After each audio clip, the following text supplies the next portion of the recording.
El doctor Alfredo Guzmán, el juez de la Cámara Federal Civil y Comercial Sala Segunda, ex fiscal de primera instancia en lo contencioso administrativo y tributario de la Ciudad Autónoma de Buenos Aires, profesor regular adjunto en la Facultad de Derecho de la Universidad de Buenos Aires en las materias Derecho Constitucional y Derecho Administrativo.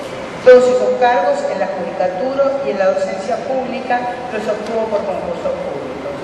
Entre otros cargos públicos también se desempeñó como jefe de gabinete de asesores de la Secretaría de Gobierno de la Ciudad de Buenos Aires. Es profesor titular de Derecho Administrativo II en la Universidad del Museo Social Argentino. Miembro del Instituto de Derecho Constitucional de la Academia Nacional de Derecho y miembro honorario del Instituto de Derecho Constitucional del Colegio Público de Abogados de la Capital Federal.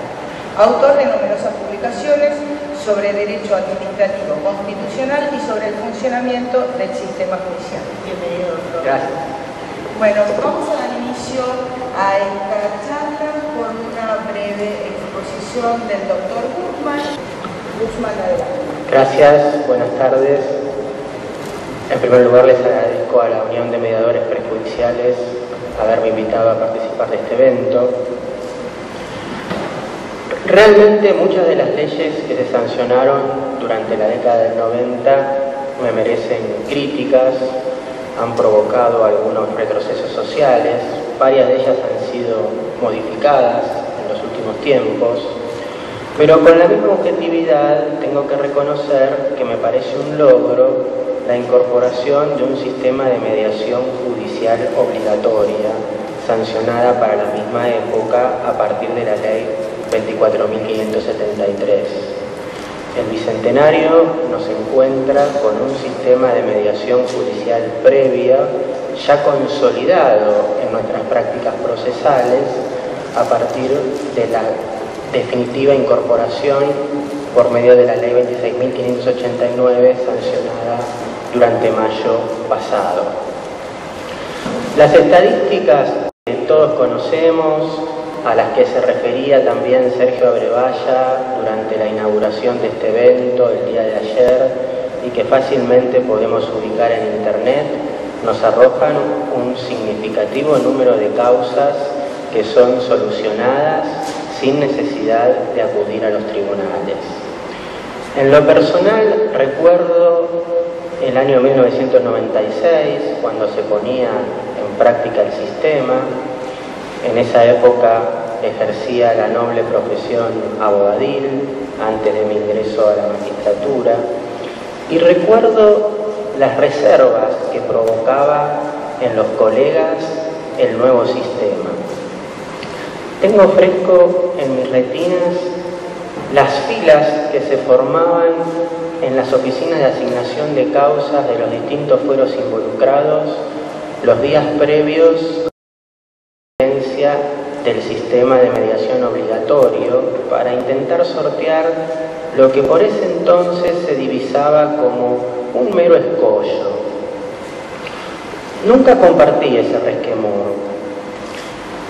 Considero que en definitiva lo que hizo la Ley 24.573 no fue otra cosa que regular una práctica que muchos abogados ya teníamos incorporada, que es la de intentar un acercamiento con la otra parte a sabiendas de las dificultades que presenta el proceso judicial, entre las que podemos mencionar la lentitud, la morosidad, la onerosidad en sus costos, problemáticas que lamentablemente todavía no se han solucionado.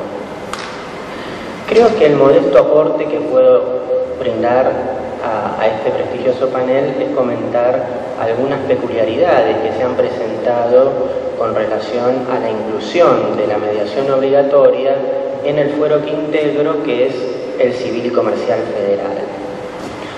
Particularmente en el ámbito del derecho de la propiedad industrial, que es propicio para el desarrollo de la mediación previa. Se trata de una especialidad que pocos estudios ejercen, que generalmente se conocen entre sí, que participan de los mismos eventos académicos y que incluso ya en el propio proceso judicial litigan con particular probidad, buena fe y lealtad entre ellos. Suele suceder, por ejemplo, en los trámites de registros de marcas, que aún antes de la mediación, las partes ya toman contacto entre sí, sea de un modo formal durante el trámite del expediente administrativo que se sustancia ante la autoridad de aplicación, que es el Instituto Nacional de la Propiedad Industrial, o bien de un modo informal a través de contactos, buscando evitar el conflicto o al menos reducirlo a una determinada marca o en una clase concreta.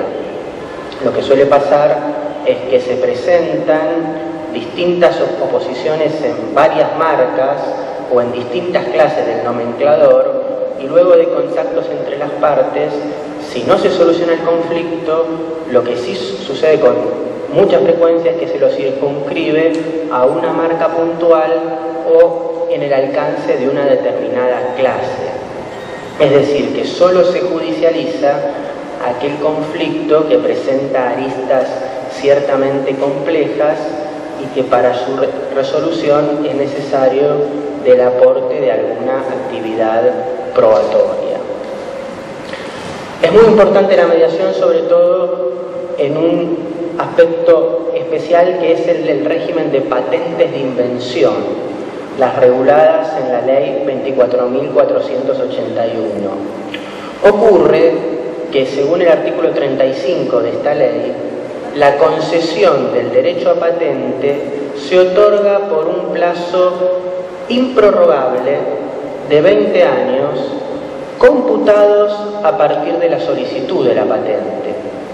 Esto quiere decir que las oposiciones que planteen otros interesados de esa patente o las dificultades que se presenten en el trámite del procedimiento administrativo o incluso si es necesario un litigio para levantar alguna de esas oposiciones, todo eso va en desmedro del goce del derecho, del goce material del derecho. Supongamos, si para obtener la patente es necesario acudir a un proceso judicial que demoró 5 años, por más que el actor resulte victorioso, bueno, su goce efectivo del derecho se redujo de un modo sustancial.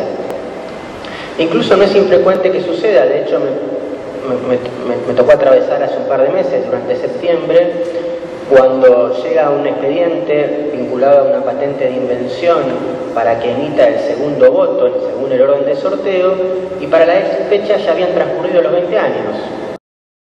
Que insumió horas, que insumió recursos para el Poder Judicial, ni decir para las partes, costosas pruebas, pericias, etc., bueno, se tornó abstracto.